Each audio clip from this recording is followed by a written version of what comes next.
সব বিষয়ে আল্লাহ তাআলা নির্দেশ দিয়েছেন পিতামাতার কথা শোনার জন্য, কিন্তু একটি বিষয়ে আল্লাহ তাআলা পিতামাতার কথা মানতে নিষেধ করেছেন। কারণ প্রতিটি শিশু হওয়ার সময় মুসলিম হয়ে জন্মগ্রহণ করে, পিতামাতাই তাকে পথভ্রষ্ট করে। মূল কারণ হচ্ছে পিতামাতা। কারণ পিতামাতা যদি অগ্নি পূজারী হয় অথবা ইহুদি খ্রিস্টান হয়, তাদেরকেও ইহুদি খ্রিস্টান অগ্নি পূজারী বানিয়ে দেয়। তাই আল্লাহ তাআলা পিতামাতার কথা উল্লেখ করে বলেন, আমি মানুষকে পিতামাতার সাথে সদ্ব্যবহার করার জোর নির্দেশ দিয়েছি।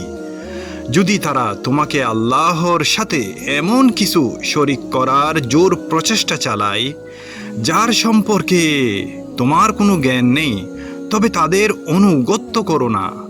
আমার ওই দিকে তোমাদের প্রত্যাবর্তন। অতএব আমি তোমাদেরকে বলে দেব যা কিছু তোমরা করতে।